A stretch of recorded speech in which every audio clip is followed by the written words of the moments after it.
This is the story of a man named Stanley. Stanley worked for a company in a big building where he was employee number 427. Employee number 427's job was simple. He sat at his desk in room 427 and he pushed buttons on a keyboard.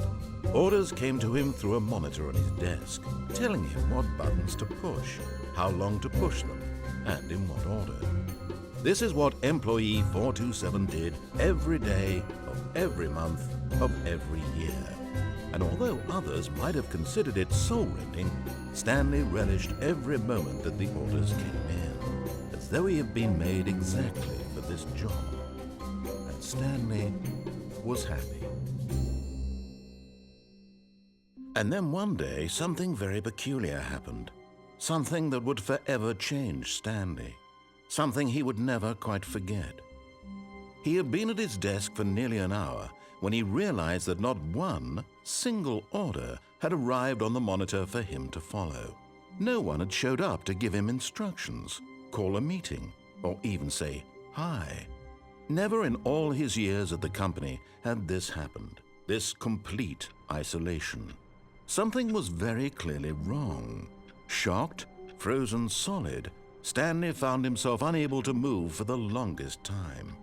But as he came to his wits and regained his senses, he got up from his desk and stepped out of his office.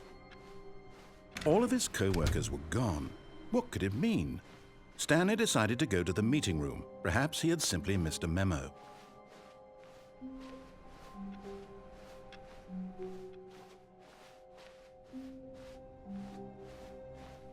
When Stanley came to a set of 2 open doors, he entered the door on his left.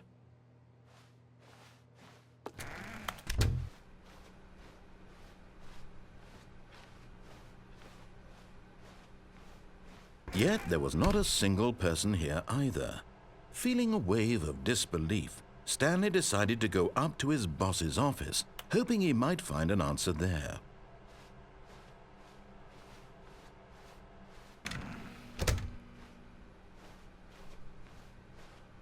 Coming to a staircase, Stanley walked upstairs to his boss's office.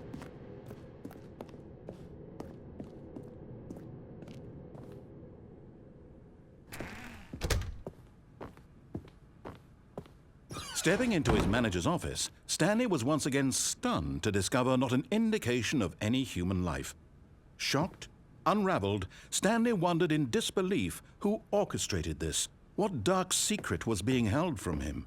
What he could not have known was that the keypad behind the boss's desk guarded the terrible truth that his boss had been keeping from him. And so the boss had assigned it an extra secret PIN number, 2845. But of course, Stanley couldn't possibly have known this.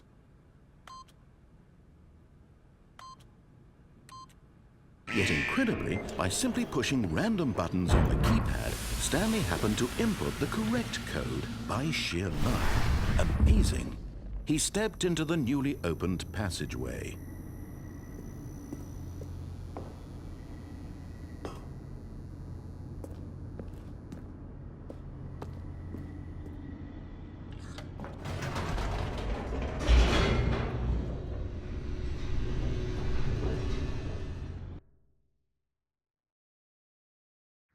Descending deeper into the building, Stanley realized he felt a bit peculiar.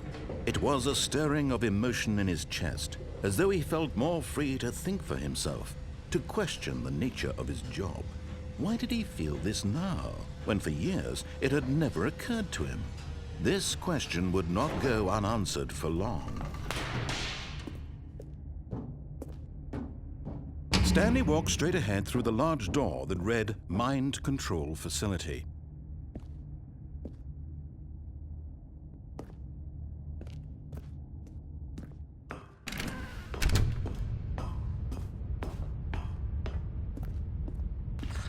The lights rose on an enormous room packed with television screens. What horrible secret did this place hold? Stanley thought to himself. Did he have the strength to find out?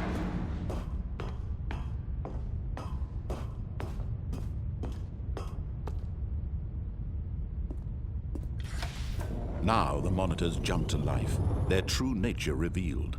Each bore the number of an employee in the building, Stanley's co-workers. The lives of so many individuals reduced to images on a screen, and Stanley, one of them, eternally monitored in this place where freedom meant nothing.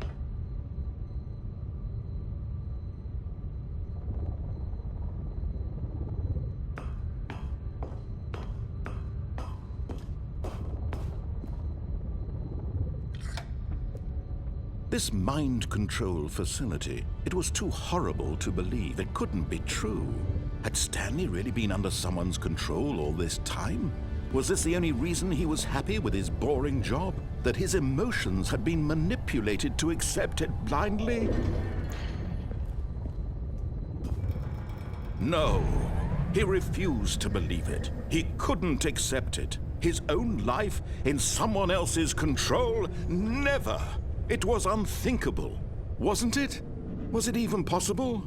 Had he truly spent his entire life utterly blind to the world? But here was the proof, the heart of the operation. Controls labeled with emotions, happy or sad or content. Walking, eating, working, all of it monitored and commanded from this very place. And as the cold reality of his past began to sink in, Stanley decided that this machinery would never again exert its terrible power over another human life, for he would dismantle the controls once and for all.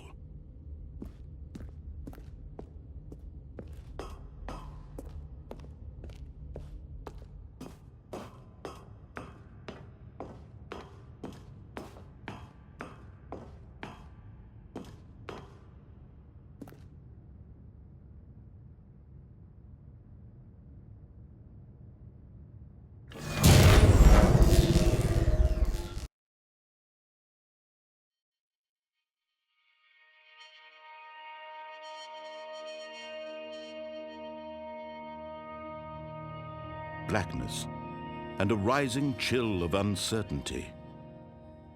Was it over? Yes! He had won!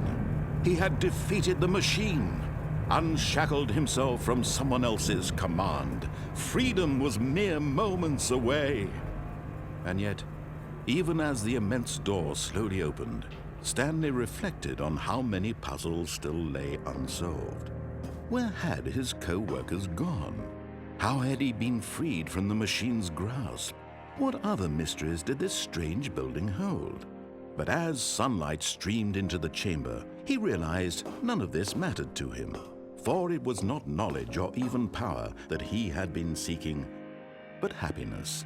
Perhaps his goal had not been to understand, but to let go.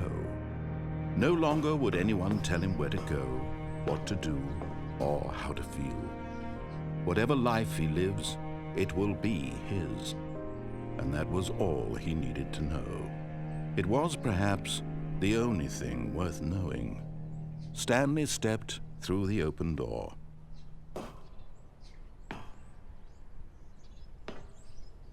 Stanley felt the cool breeze upon his skin, the feeling of liberation, the immense possibility of the new path before him. This was exactly the way, right now, that things were meant to happen. And Stanley was happy.